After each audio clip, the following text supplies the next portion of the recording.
이삭이 야곱에게 축복하기를 마침에 야곱이 그의 아버지 이삭 앞에서 나가자 곧 그의 형 에서가 사냥하여 돌아온지라. 그가 별미를 만들어 아버지에게로 가지고 가서 이르되 아버지여 일어나서 아들이 사냥한 고기를 잡수시고 마음껏 내게 축복하소서. 그의 아버지 이삭이 그에게 이르되 너는 누구냐? 그가 대답하되 나는 아버지의 아들 곧 아버지의 맏아들 에서로소이다. 이삭이 심히 크게 떨며 이르되 그러면 사냥한 고기를 내게 가져온 자가 누구냐? 내가 오기 전에 내가 다 먹고 그를 위하여 축복하였은즉 그가 반드시 복을 받을 것이니라. 에서가 그의 아버지 말을 듣고 소리내어 울며 아버지에게 이르되 내 아버지여 내게 축복하소서, 내게도 그리하소서. 이삭이 이르되 내 아우가 와서 속여 내 복을 빼앗았도다. 에서가 이르되 그의 이름을 야곱이라 함이 합당하지 아니하니까 그가 나를 속임이 이것이 두 번째니이다. 전에는 나의 장자의 명분을 빼앗고 이제는 내 복을 빼앗았나이다. 또 이르되 아버지께서 나를 위하여 빌복을 남기지 아니하셨나이까.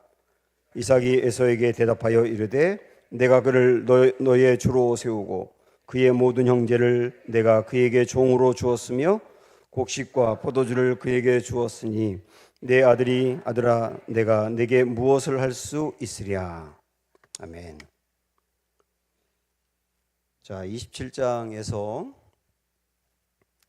축복 이야기가 오늘까지 이어지는데요. 이삭이 가지고 있는 축복과 관련된 문제, 지난주에 봤죠? 이삭의 눈이 어둡다 그랬는데 이건 육신의 눈만이 아니라 영적으로 좀 어둡다. 우리가 그걸 살펴봤고, 그래서 에서가 아니라 야곱이 축복을 받아야 하는데 에서에게 무리하게 축복을 하려고 했지만 결국 야곱이 받게 되었다. 우리가 잘 알고 있는 이 말씀을 보았습니다. 오늘은 야곱이 축복을 받고 난 그 이후에 있었던 이야기거든요. 자, 30절부터 33절까지 잘 봅니다. 이삭이 야곱에게 축복하기를 마침에 야곱이 그의 아버지 이삭 앞에서 나가자 곧 그의 형 에서가 사냥하여 돌아온지라. 그가 별미를 만들어 아버지에게로 가지고 가서 이르되 아버지여 일어나서 아들이 사냥한 고기를 잡수시고 마음껏 내게 축복하소서. 그의 아버지 이삭이 그에게 이르되 너는 누구냐? 그가 대답하되 나는 아버지의 아들 곧 아버지의 맏아들 에서로소이다. 그 다음에 잘 보세요. 이삭이 심히 크게 떨며 이르되, 심히 크게 떨며 이르되 그러면 사냥한 고기를 내게 가져온 자가 누구냐? 내가 오기 전에 내가 다 먹고 그를 위하여 축복하였은즉 그가 반드시 복을 받을 것이니라. 자, 야곱에게 축복을 했는데 에서인 줄 알고 했는데 에서가 왔어요. 그리고 아버지에게 음식을 갖다 주면서 아버지 저 에서인데요 축복해 주세요 그러는 거예요.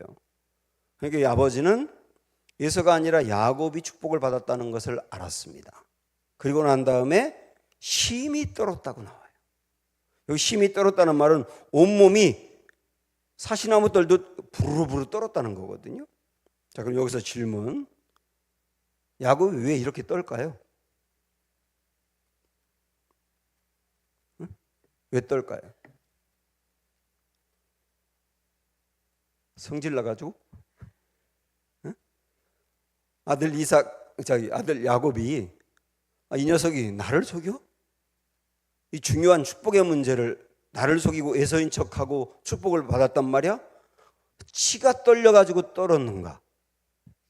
아니면 아내 리브가를 두고 아니 이 마누라가 간이 배 밖에 나왔지 어떻게 이걸 아들하고 공모해가지고 이걸 속여서 둘째가 받게 할 수 있는가? 막 분노가 일어나가지고 떨었는가?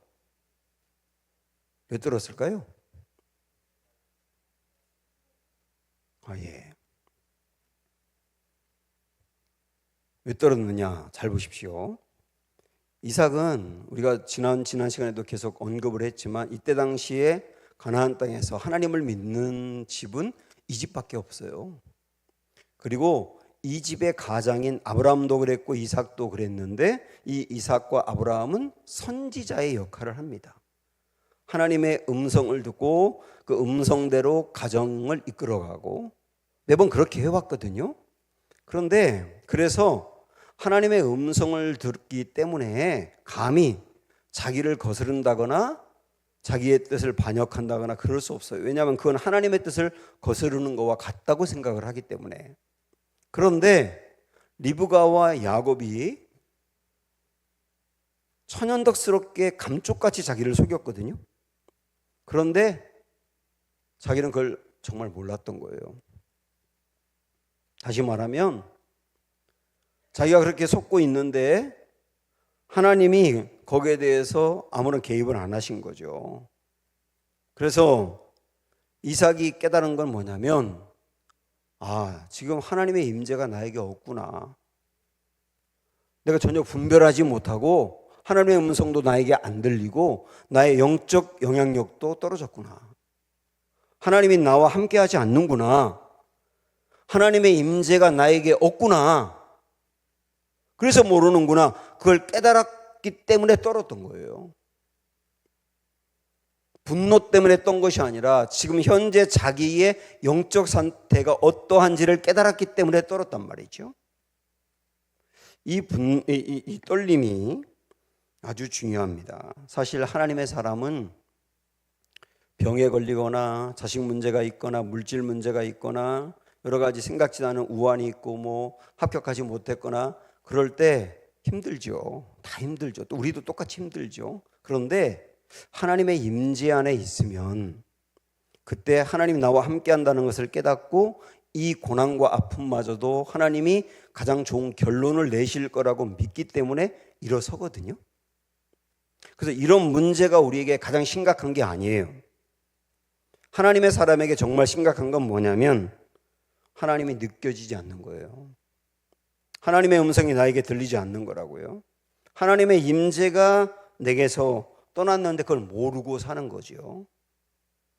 그러다가 큰 이런 이삭 같은 이런 어려움에 다다랐을 때 그제서야 하나님의 임재가 내게 없다는 것을 깨닫는 거예요.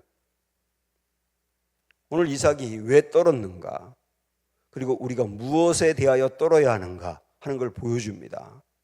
자, 이삭이 떨고 난 다음에 그 다음에 다행히 잘한 일이 있습니다. 이삭이 상식적으로 보면 형 에서가 받아야 될 축복을 동생이 자기 엄마하고 공모해서 가로챈 것들 알았잖아요. 그러면 그 다음 어떻게 해야 되는 겁니까? 상식적으로 한다면 야곱을 불러야죠. 그리고 야곱을 심하게 꾸중해야죠. 치벌을 가해야죠.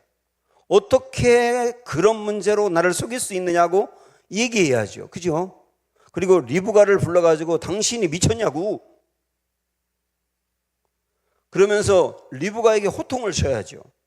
아니면 이미 야곱이 축복을 받았기 때문에 그건 내가 에서인 줄 알고 준 축복이라 그건 무효, 취소하고 에서를 불러가지고 다시 내가 제대로 축복한다고 축복하겠죠. 이게 상식적이죠. 상식 아닙니까? 그런데 이삭은 어떻게 하느냐? 33절 보세요. 이삭이 심히 크게 떨며 이르되 그러면 사냥한 고기를 내게 가져온 자가 누구냐? 네가 오기 전에 내가 다 먹고 그를 위하여 축복하였은즉 그가 반드시 복을 받을 것이니라. 이삭은 에서가 아니라 야곱이 축복을 먼저 받았다는 것을 안 거예요. 지금 알고 나서 뭐라고 말하냐면 그가 복을 받을 거야. 그건 뭐예요? 야곱이 축복받은 것을 받아들이는 거잖아요. 아까 우리 장로님 말씀하신 것처럼 아이가 쌍둥이가 엄마 뱃속에 있을 때 하나님께서 작은 아이가 복을 받는다고 말씀하셨기 때문에 그게 생각난 거죠. 그래서 그거를 마음으로 받아들이는 거죠. 나는 상식적으로 행한 일이지만 하나님의 뜻은 달랐던 거구나. 그걸 받아들이는 거예요. 떨고 난 다음에 하나님의 뜻을 받아들이는 거예요. 그러니까 이 이후에 에서가 아버지에게 막 매달리면서 계속 울면서 아버지 나에게도 복을 주세요. 나에게도 복을 주세요. 복이 남아있지 않아요? 막 그렇게 애원하니까 37절에 보세요. 이삭이 어떻게 하는가? 이삭이 에서에게 대답하여 이르되 내가 그를 너의 주로 세우고 그의 모든 형제를 내가 그에게 종으로 주었으며 곡식과 포도주를 그에게 주었으니 내 아들아 내가 내게 무엇을 할 수 있으랴. 그러니까 내 동생 야곱이 축복을 받았는데 그대로 될 수밖에 없어. 결국 이 말은 뭐냐면 이게 하나님의 뜻이야 그 얘기죠. 결국은 내가 너에게 줄 수 있는 축복이 없어. 그렇게 받아들인단 말입니다. 사실 이삭이 에서를 얼마나 사랑했냐면 여러분 1절에 보시면 한번 보세요. 거기 보면 두 번째 줄에 에서를 부르면서 뭐라고 하느냐면 내 아들아 이렇게 불러요. 내 아들아. 이 내 아들아라고 부르는 게 여기만 나오는 게 아니라 몇 번에 걸쳐 나오는데 우리 성경 번역에는 그냥 내 아들아 되어 있지만 히브리어 원어에는 어떻게 되어 있냐면 내 사랑하고 사랑하는 아들아 이렇게 불렀거든요. 그리고 엄마 리브가는 또 야곱을 부를 때 내 사랑하고 사랑하는 아들아 이렇게 불러요. 둘이 완전히 갈라졌어요. 이렇게. 정말로 아버지는 에서를 사랑한 거예요. 정말로 에서를 사랑했기 때문에 그 에서에게 복을 주고 싶은 마음이 있을지 몰라도 그러나 하나님의 뜻이 야곱이라는 것을 알았기 때문에 하나님의 뜻을 알고 떨고 난 다음에 하나님의 뜻대로 그대로 행하는 겁니다. 이걸 하나님은 아주 귀하게 평가하세요. 자, 히브리서 11장 한번 가볼까요?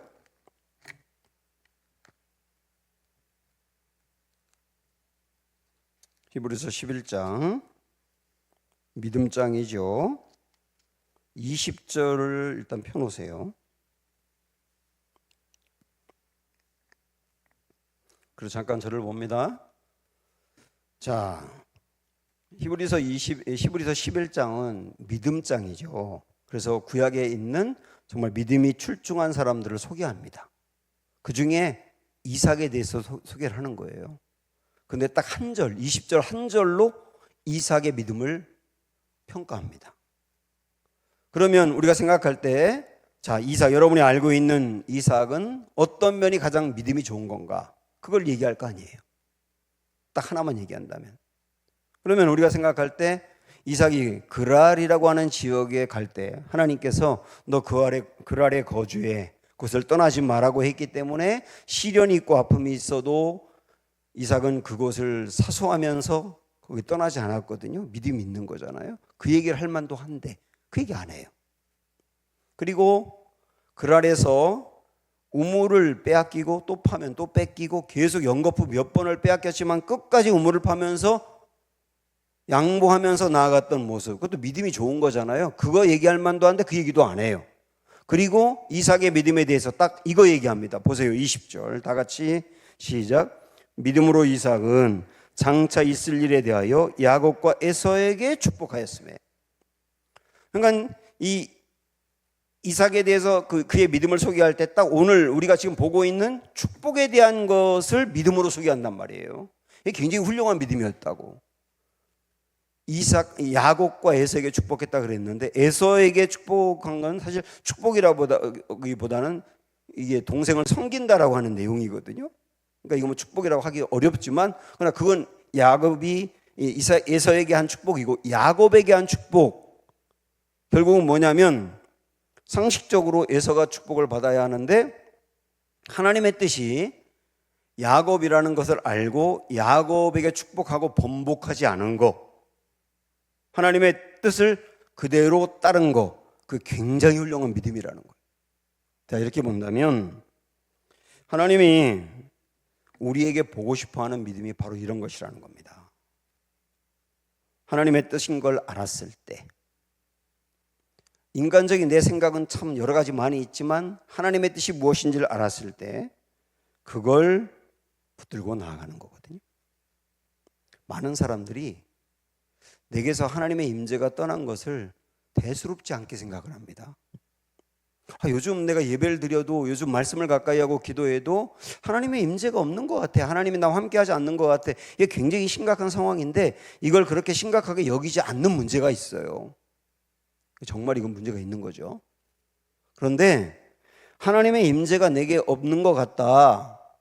하는 걸 깨닫고, 그걸 깨닫고 그때 하나님이 주신 말씀 알았어요. 아, 이것 때문이구나 하는 것도 알았고 알았어요. 안 다음에 깨달았어요. 깨달은 다음에 아무 일도 일어나지 않아요. 많은 분들이 하나님의 뜻이 무엇인지를 알았는데 아무 일도 일어나지 않아요. 내 것을 내려놓지 않아요. 버리지 않아요. 하나님의 임재가 느껴지지 않는 건 분명히 이유가 있습니다. 하나님의 임재가 있었는데 지금 없다면 분명히 이유가 있어요. 그게 자녀 문제 때문이든지 돈 문제 때문이든지 아니면 취미 문제 때문이든지 취미에 너무 빠져가지고 예배 시간에도 그 취미 활동을 하고 있다든지 뭐 이런 문제가 분명히 있을 때는 하나님의 임재가 있던 사람이 하나님의 임재가 떠나거든요.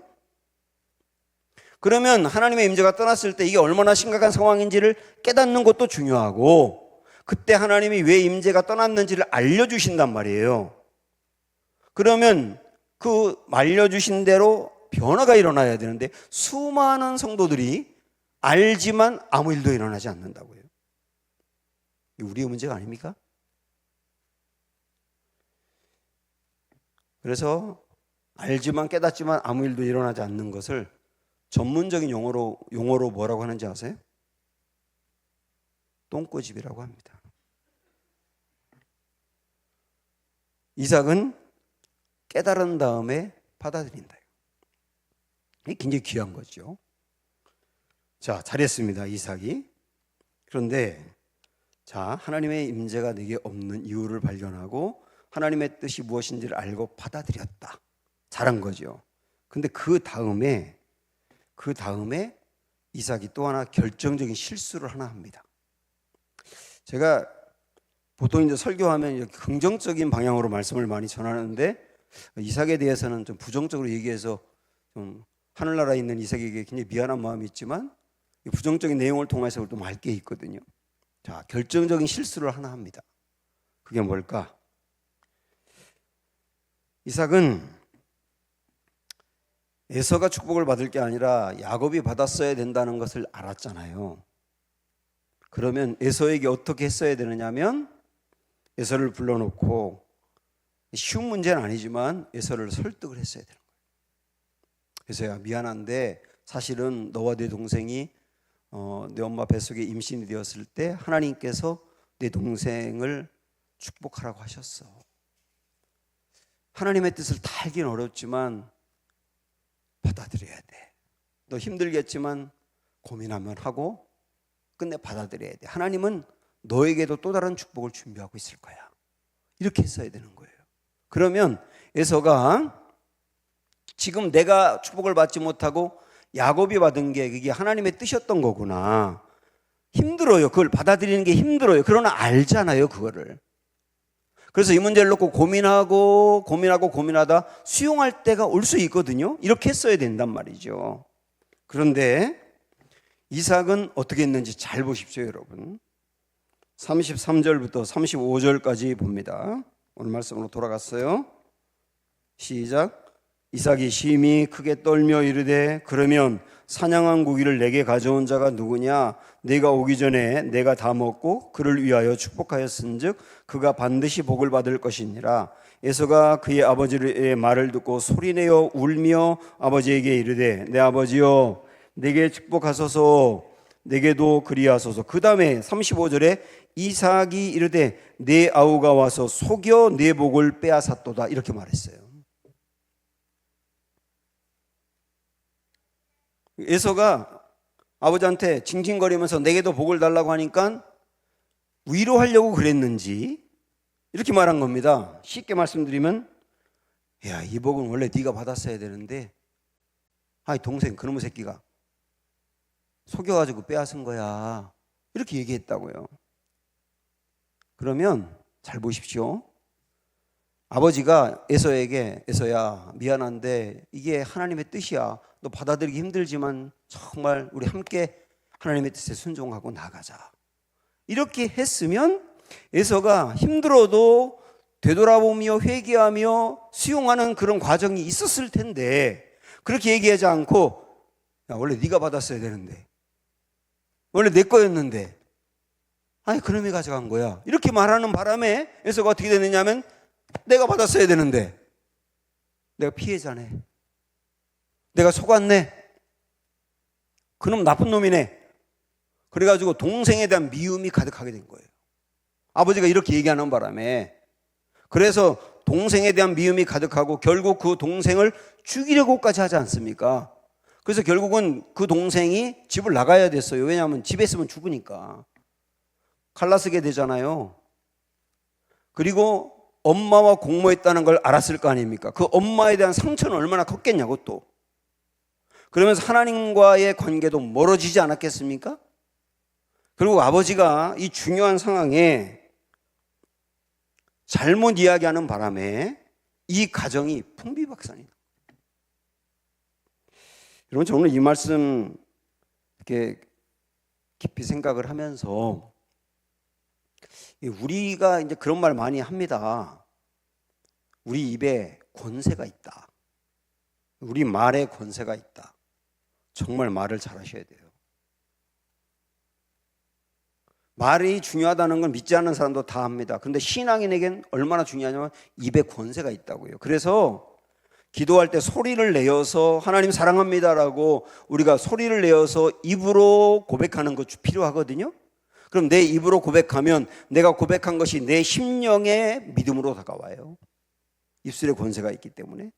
하나님 도와주세요 하고 내 입으로 외칠 때 내 마음에 하나님의 도움에 대한 기대와 확신이 이렇게 강하게 올라온단 말이죠. 왜? 입에 권세가 있으니까. 반대로 내 입으로 원망을 자꾸 쏟아놓으면 내 마음에 원망이 쌓여가는 거거든요. 그래서 내 마음으로 믿어 의에 이르고 내 입으로 시인하여 구원에 이르느니라 라고 말씀한 거예요. 말이 이렇게 중요하단 말이죠. 그래서 그 말은 말하는 내 심령에 영향을 준다 그거예요. 근데 이것만이 아닙니다. 말은 말하는 당사자의 심령에 영향을 줄 뿐만 아니라 그 말을 듣는 사람의 심령에도 영향을 주는 거예요. 아버지가 이렇게 말하는 바람에 야 그거 원래 내 거였는데 라고 말하는 바람에 그 말이 에서에게 심령에 엄청난 영향을 준 거예요. 그를 더 무너지게 만들고 갈라서게 만들고 어쩌면 파멸로 이르게 했단 말이죠. 아, 내 말이 말을 듣는 사람의 심령에 영향을 주는 거구나. 그럼 이걸 안다면 신앙이 나보다 더 좋지 못한 사람 앞에서 말을 정말 조심해야 합니다. 예를 들어서 하나님에 대해서나 그리고 기독교에 대해서나 아니면 교회에 대해서 내가 안 좋게 생각하는 게 있어요. 그때 자녀들이 듣는 데서 그걸 얘기해버려. 교회에 대해서 안 좋은 걸 얘기했다. 그러면 그 자녀들은 그런 말을 기가 막히게 듣거든요. 그러면서 그 말을 부모가 할 때 내게 자녀 입장에서는 내게 신앙생활을 하게 한 부모가 교회에 대해서 부정적인 이야기를 할 때 그 자녀에게 고스란히 영향을 주는 거예요. 그래서 부모가 얘기한 그대로 교회에 대한 부정적인 인식을 갖는 거예요. 제 말이 맞아요? 틀려요? 틀렸나 보네. 제가 문제가 많으니까 애들한테 얘기하지 말라 그런 얘기 하는 거 아니에요. 제가 문제가 없는 건 아니지만 심각하진 않거든요. 우리 신앙생활의 어느 부분에 있어서나 내가 하나님에 대해서 이해 안 되는 부분, 문제가 있다고 생각하는 부분에 대해서도 부부끼리 고민을 토로하면서 부부끼리 그걸 놓고 함께 기도하면서 할 수는 있지만 믿음이 연약한 아이들 앞에서 이야기하는 건 정말 조심하셔야 된다고. 어떤 분들은 이제 교회에 나와가지고 새신자로 신앙생활을 시작해서 이제 걸음마 단계로 교회에 대해서 적응해 가는데 그 사람들 앞에서 안 좋은 얘기를 하는 거예요. 우리 교회는 진짜 이게 문제야. 이렇게 한다든지 하나님에 대해서 안 좋은 얘기를 한다든지 그럼 그 사람 교회 다니라는 거예요? 말라는 거예요? 다니게 하겠다는 거예요? 못 다니게 하고야 말겠다는 거예요? 우리 여기 권사님들, 집사님들, 장로님들 다 계시지만 예를 들어서 우리 권사님들은 내 신앙 굉장히 훌륭해라고 생각은 잘 안 하시죠? 그렇죠?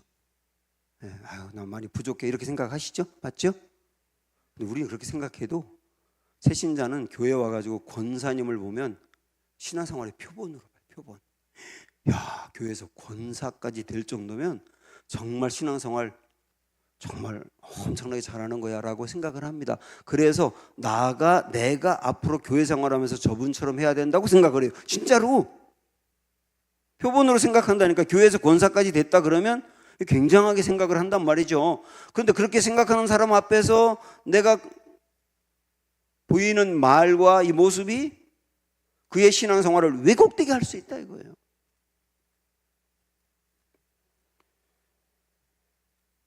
오늘 이삭이 에서에게 뭐라고 했어야 되느냐? 그 말을 했다면 에서가 회개했을 수도 있어요. 돌이킬 수도 있어요. 그런데 그렇게 얘기하지 않고 엉뚱하게 얘기하는 바람에 이 큰 문제가 생겼다라고 하는 걸 보면서 여러분, 우리의 말을 심각하게 생각해 봐야 한다 하는 걸 깨닫습니다. 또 하나, 오늘 계속 안 좋은 얘기만 해가지고 죄송한데 기왕에 안 좋은 얘기 했으니까 하나만 더. 지금까지 이삭에 대한 어떤 부정적인 부분들을 통해서 신앙의 중요한 부분들을 깨달았는데, 이번에는 리브가와 야곱을 생각을 해보죠. 리브가와 야곱의 문제는 뭘까 하는 걸 생각을 해보는 겁니다. 우선 리브가가 남편을 보면서 분명히 이런 걸 깨달았을 거예요.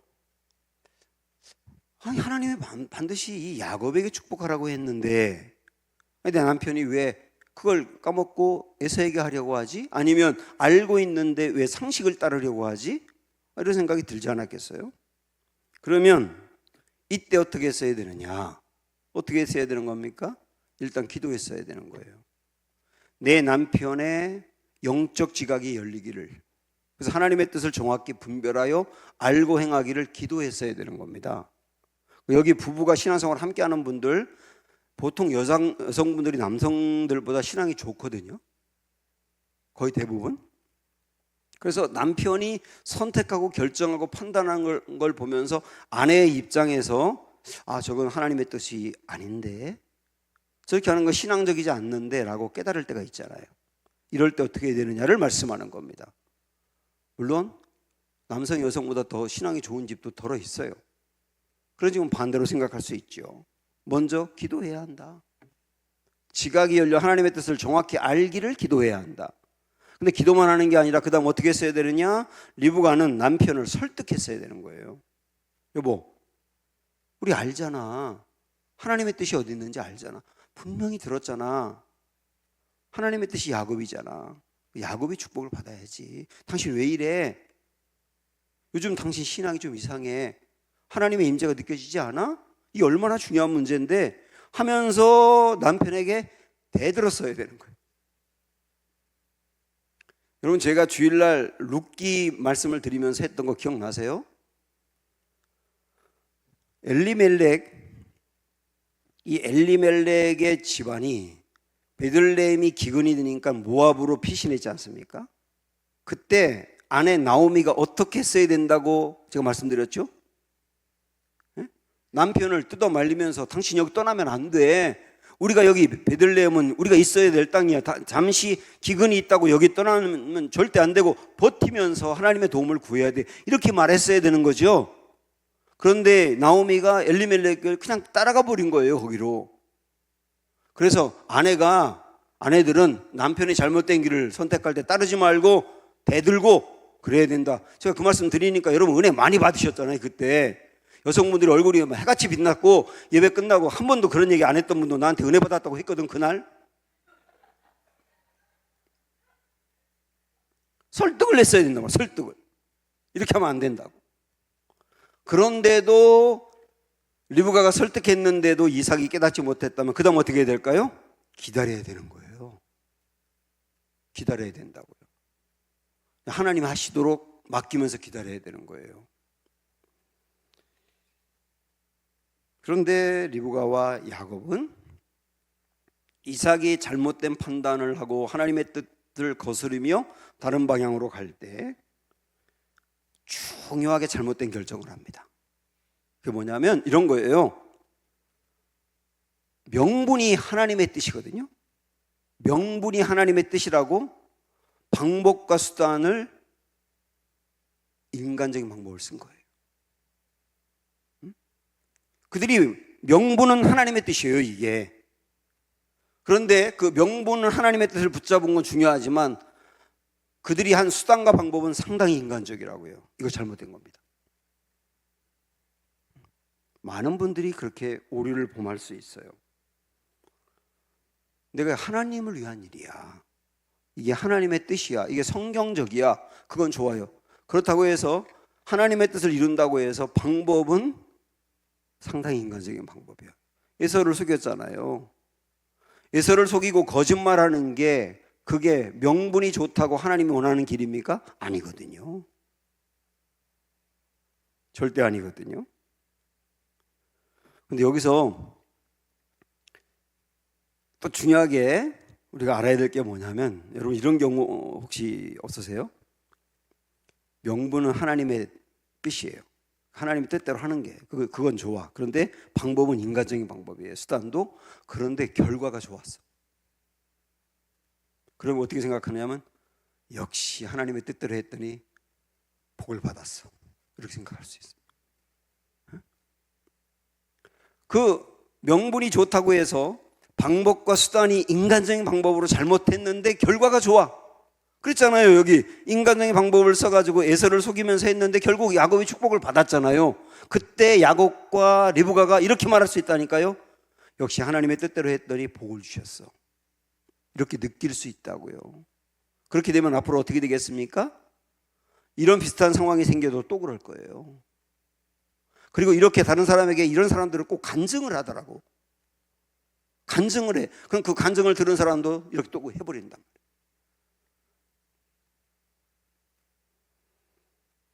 자, 분명히 아세요. 명분이 하나님의 뜻이면 수단과 방법도 하나님의 방법이어야 하는 겁니다. 목적이 선하면 방법도 선해야 되는 거예요. 제가 아멘을 끌어내지 않지만 이건 아멘 하셔야 되는 거예요. 목적이 선하면 방법도 선해야 한다. 굉장히 중요한 걸 우리에게 알려주는 겁니다. 이런 맥락에서 연장해서 보면 우리는 잘못하면 내가 잘못하고 내가 잘못 판단하고 결정해서 결국 안 좋은 일이 생길 수가 있거든요. 그런데 그 안 좋은 일이 생겼을 때 하나님 탓을 해요. 왜 나에게 시련을 주시는 겁니까? 이런단 말이에요. 자기가 잘못하고 어떤 땐 잘못한 결과로 징계를 받는데 징계를 우리는 연단이라고 생각할 수가 있어요. 연단은 아무 데나 갖다 붙이는 거 아니에요. 연단은 선한 목적으로 하나님 우리에게 시련을 주어가지고 성장시키는 거거든요. 그런데 내가 잘못한 결정으로 잘못된 결과가 나온 걸 연단이라고 말하면 안 되는 거예요. 그거는 내가 잘못해놓고 하나님 왜 나에게 이렇게 합니까? 하나님 도대체 뜻이 뭡니까? 이렇게 나가도 안 된단 말이죠. 우리 잠언의 말씀 하나 좀 보고 오면 좋겠는데, 잠언 19장 3절.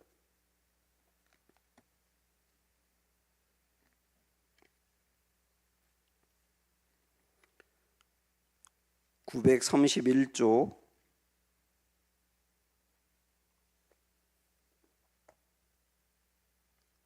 잠언 19장 3절 찾으셨나요? 다 같이 시작. 사람이 미련함으로 자기 길을 굽게 하고 마음으로 하나님을 원망하느니라. 자기가 미련해가지고 자기 길을 굽게 했다는 것은 잘못했다, 자기가. 그런데 마음으로는 하나님을 원망해. 자기가 잘못을 해놓고. 이럴 수가 있다니까요. 다시 한번 말씀드려요. 자기 잘못된 판단으로 일어난 일을 시련이라고 여기지 말고. 숟가락으로 무덤 판다는 얘기가 있는데 너무 숟가락으로 많이 먹으면 빨리 무덤에 갈 가능성이 많다는 거거든요. 너무 과식을 하고 너무 몸에 안 좋은 것을 먹고 너무 자극적인 걸 많이 먹어가지고 몸에 병 걸리면 자기 책임인 거예요. 하나님이 내게 주신 이 몸을 소중히 관리하고 다루어서 하나님의 영광을 위해서 써야 되는데 그렇게 하지 못한 거거든요. 그런데 그때 왜 하나님 나에게 벌을 내리고 왜 나에게 이렇게 하느냐고 하면 안 된다. 그럼 우리가 보여주는 거잖아요.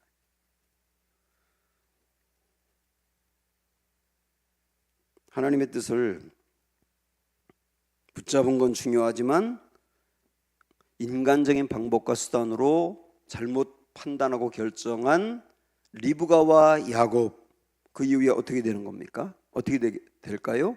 이들이 고통을 당합니다. 이 판단으로 인하여. 어떤 고통을 당하느냐? 잘 보세요. 리브가는 그토록 사랑한 야곱을 이 이후에 못 봅니다. 야곱이 집에서 도망친 이후에 20년 만에 돌아오는데 그 사이에 리브가가 죽거든요. 그래서 그렇게 사랑한 아들을 더 이상 못 봐요. 그리고 야곱은 어떻게 되느냐? 야곱은 나중에 여러분도 아시지만 바로 앞에 나가서 바로와 대면했을 때 바로가 야곱에게 그럽니다. 어르신, 올해 연세가 어떻게 되십니까? 그러니까 야곱이 하는 말이 제 나이 올해 130인데 그 다음 뭐라고 말했어요? 험악한 세월을 보냈습니다. 이렇게 말하거든요. 험악한 세월을 보냈다고. 정말로 야곱은 앞으로 우리가 보겠습니다마는 험악한 인생을 살아요. 왜 그랬느냐? 만약에 리브가와 야곱이 인간적인 방법으로 축복을 가로채지 않았어도 결국 야곱은 축복을 받습니다. 왜? 하나님의 뜻이니까. 반드시 받게 돼 있어요. 기다리면. 그런데 기다리지 아니하고 하나님의 뜻이라는 명분으로 이 약속을, 그 축복을 가로채면서 인간적인 수단과 방법을 쓴 결과로 이 고통이 따르게 된 거예요. 그래서 우리가 야곱과 요셉의 고통을, 고난을 비교하면서 요셉의 고난은 연단입니다. 그런데 야곱의 고난은 다분히 잘못 판단한 결과예요. 성품의 문제예요. 우리 이걸 잘 생각을 하시면서 다시 한번 말씀드려요. 명분이 선하면, 목적이 선하면 수단도 선해야 한다. 하나님의 뜻대로 항상 붙들고 나아가자. 그러나 방법도 하나님의 뜻대로 해야 한다. 이런 것들 마음에 깨달으시고 주님의 은혜 가운데 나아가길 바랍니다.